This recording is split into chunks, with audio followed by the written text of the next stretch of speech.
ملے خاک میں اہل شاں کیسے کیسے، مکی ہو گئے لا مکاں کیسے کیسے، ہوئے نامور بے نشاں کیسے کیسے، زمین کھا گئی نوجوان کیسے کیسے۔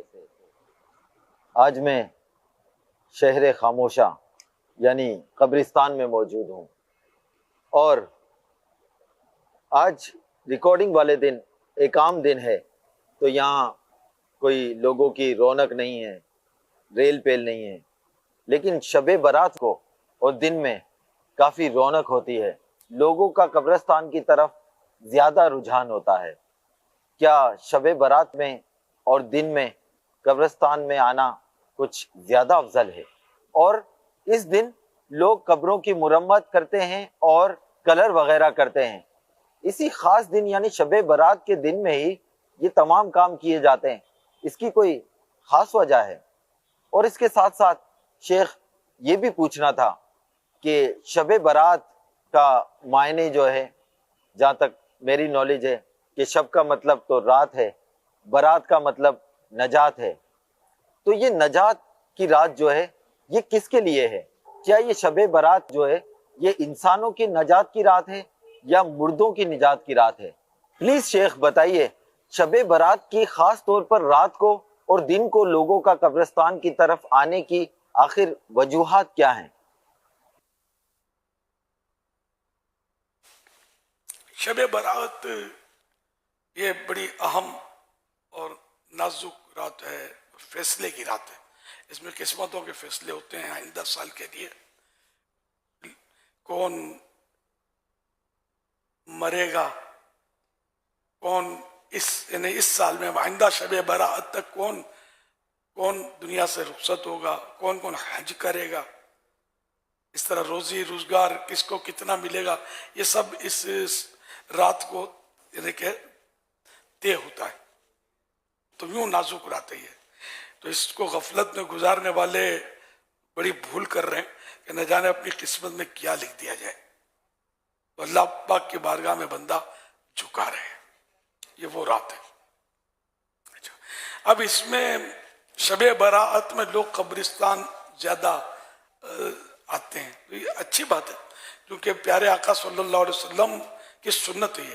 شب برات میں پیارے آقا صلی اللہ تعالی علیہ وآلہ وسلم بھی جنت البقیع میں تشریف لے گئے تھے، اور اس کی بھی حدیثیں ہیں۔ اب یہ کہ اس رات کو یہ رنگ و روغن کرتے ہیں، قبروں کی مرمت یعنی کہ مینٹیننس کرتے ہیں، یہ بھی سوال میں کہا گیا۔ اب اس کی تو صرف شب برات کے لیے کوئی تخصیص نہیں ہے، اور رنگ روغن یا اس کی ٹوٹ پھوٹ کی درست، عوام کی قبریں جو ہیں اس پر لوگ بڑے خرچے کر رہے ہوتے ہیں، اس کی حاجت اتنی ہوتی نہیں ہے، بلکہ یہی رقم اگر ایصال ثواب پر صرف کی جائے تو زیادہ اچھا ہے۔ ہاں، بزرگوں کے مزارات کو مطلب یہ ہے کہ بنایا جاتا ہے، مضبوط گنبد، چادر، چراغ روشن کیے جاتے ہیں تاکہ لوگ اس کی طرف اٹریک ہوں، مائل ہوں، اور ان سے آ کر فیوز و برکات حاصل کریں۔ اور عوام کے لیے ذرا عوام کی آپ قبر کیسے ہی بنائیں، خوبصورت ہوگی تب بھی لوگ آ کر کشش کھائیں گے اور ایصال ثواب کریں گے، اس کا چانس کتنا؟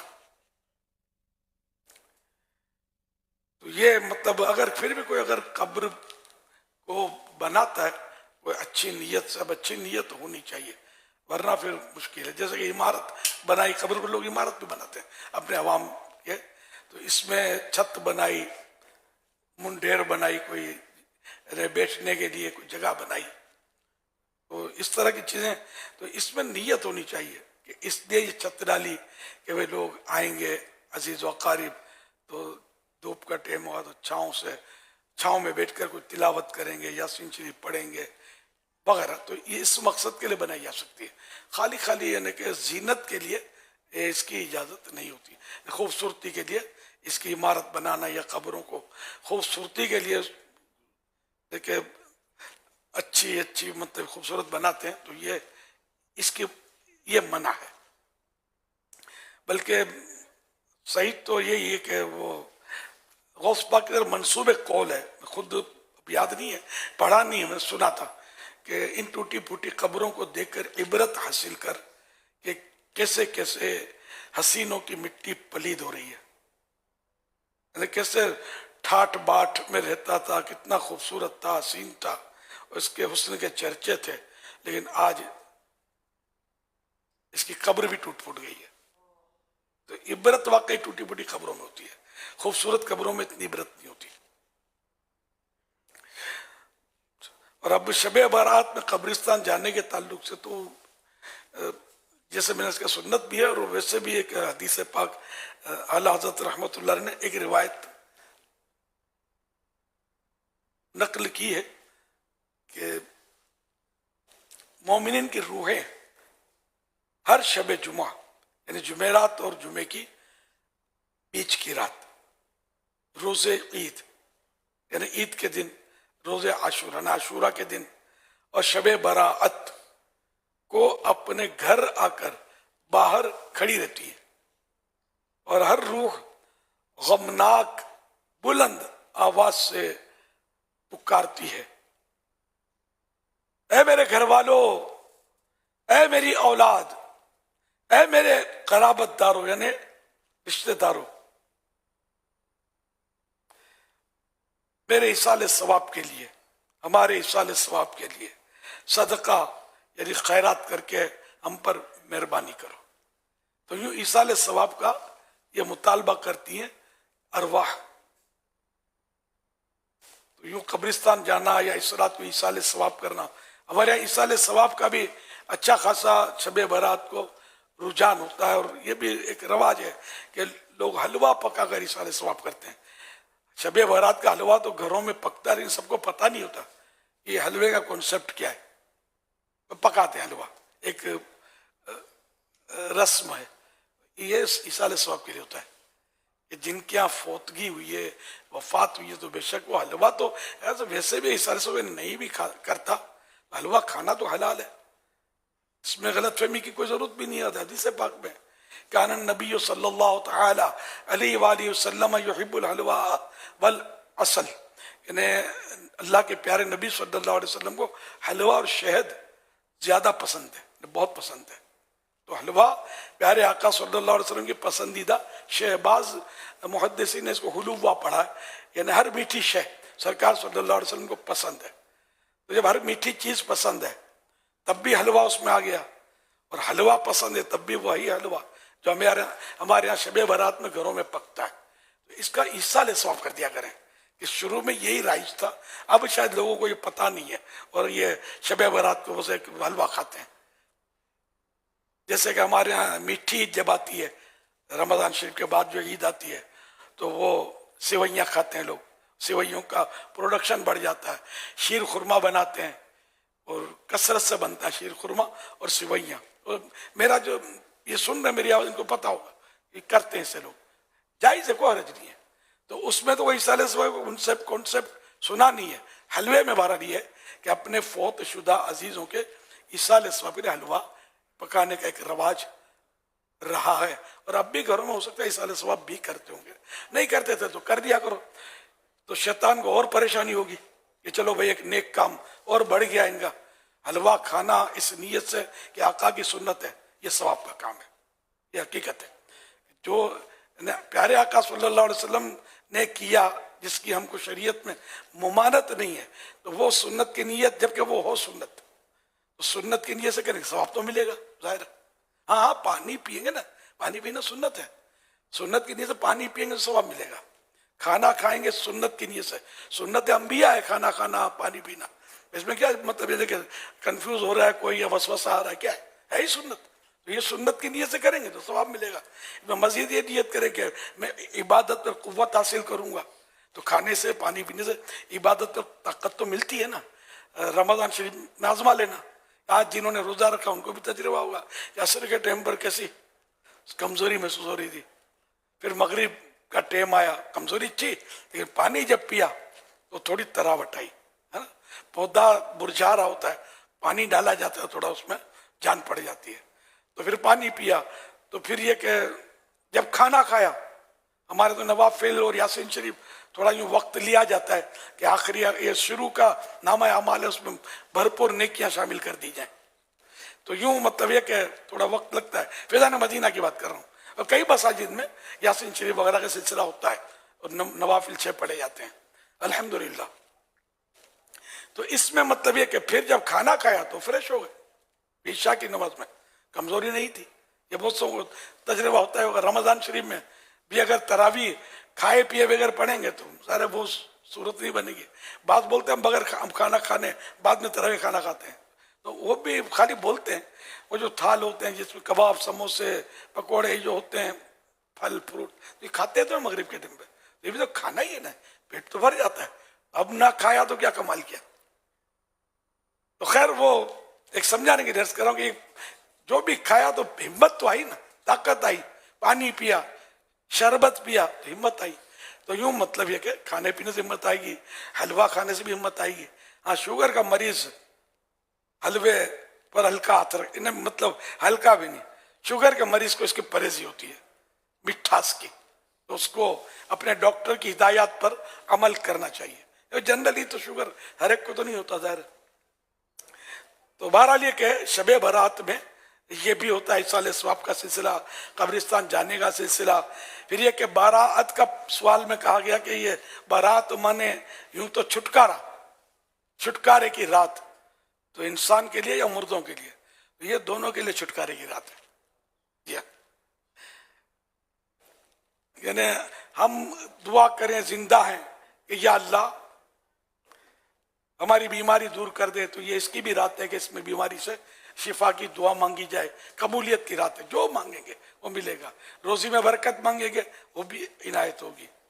بچہ بیمار ہے، اس کی صحت کے لیے دعا کریں گے وہ بھی عطا ہوگی. اپنی مغفرت کی دعا کریں گے یہ بھی ملے گی. گناہوں سے بچنے کی دعا کریں گے یہ بھی عطا ہوگا. اور اگر اپنے فوت شدگان کے لیے بخشش کی دعا کریں گے یہ بھی قبول ہوگی. تو آج کی رات قبولیت کا فیضان ہے، جو مانگیں گے وہ ملے گا. آج مانگنے کی رات ہے. یہ شب برات یعنی کہ مصیبتوں سے چھٹکارا، آفتوں بلاؤں سے، جن جادو کے جن کو اثرات ہیں ان سے چھٹکارا، یعنی چھٹکارے کی رات ہے.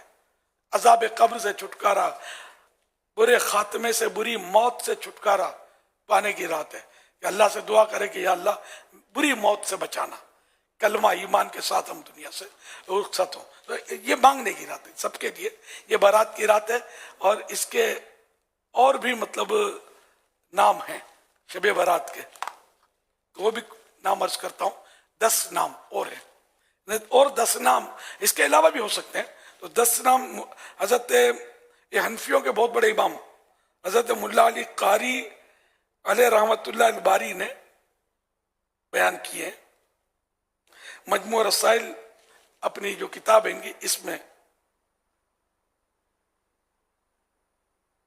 ایک تو یوں شب برات کے 10 نام پیش کرتا ہوں. لیلۃ المبارکہ یعنی برکت والی رات. لیلۃ البراءہ، یہ براءت جو عربی میں براءہ جب یہ وقف کریں گے تو اردو میں براءت بولتے ہیں، تا پڑھی جاتی ہے. تو لیلۃ البراءہ یعنی نجات، چھٹکارا پانے کی رات. لیلۃ الصک یعنی دستاویز یا سند یا رسید ملنے کی رات. یہ مغفرت کا پروانہ ملتا ہے، گناہوں سے معافی کا پروانہ ملتا ہے. تو یہ رسید ملنے کی رات ہے، خیر کی بھلائی کی رسید، دستاویز. لیلۃ الرحمہ رحمت کی رات. لیلۃ التکفیر گناہ مٹائے جانے کی رات. لیلۃ الاجابہ دعاؤں کی قبولیت کی رات. تو کوئی سی بھی دعا مانگے جائز دعا تو یہ قبولیت کی رات ہے، اس میں قبول ہوگی دعا. لیلۃ الشفاعہ شفاعت یعنی سفارش کی رات. لیلۃ التعظیم عزت و احترام کی رات، عظمت کی رات. لیلۃ الغفران یعنی مغفرت کی رات. اور 10واں ہے لیلت عید الملائکہ، فرشتوں کی عید کی رات. آج کی رات فرشتوں کی بھی عید کی رات ہے. کتنی عام رات ہے. یعنی ہماری دو عیدیں انسانوں کی، مسلمانوں کی، وہ ہے بقرعید اور رمضان کے بعد جو آتی ہے میٹھی عید یا عید الفطر. اور ان کی فرشتوں کی دو عیدیں جو ہیں وہ ایک تو یہی کہ شب برات اور ایک ہے لیلۃ القدر. یہ فرشتوں کی عیدیں ہیں، ان کی عید کی رات. اللہ پاک ہمیں شب براعت کا قدر دان بنائے، اور کاش یہ رات ہماری مغفرت کروائے بغیر رخصت نہ ہو، ہم سب کے سب بخشے جائیں. اللہ پاک ہمیشہ ہمیشہ کے لیے ہم لوگوں سے راضی ہو جائے، اور ایسا راضی ہو جائے کہ کبھی بھی ناراض نہ ہو. کہ اس کی ناراضی کی ظاہر کس کو تاب ہے، رب ناراض ہو جائے. جس سے جس کو محبت ہو، اس کا جیسے باپ ہے، باپ ناراض ہو، ماں ناراض ہو تو ٹینشن ہوتا ہے اس کو. اور جس سے رب ناراض ہو جائے اس کو کتنا ٹینشن ہوگا، پتہ نہیں چلتا. لیکن یہ کہ جب پتہ چلے گا کہ رب ناراض ہے، مرنے کے بعد اگر پتہ چل گیا تو کیا ہوگا. رب کریم سے التجا، یا اللہ ہمیشہ ہمیشہ کے لیے ہم سے راضی ہو جا، ایسا راضی ہو جا، ایسا راضی ہو جا، ایسا راضی ہو جا کہ مولا کبھی بھی ناراض نہ ہونا، کبھی بھی ناراض نہ ہونا، میرے پروردگار کبھی بھی ناراض نہ ہونا. آمین بجاہ خاتم النبیین صلی اللہ تعالی علیہ وآلہ وسلم. صلو علی الحبیب صلی اللہ علیہ صلی محمد. اللہ ماشاء اللہ.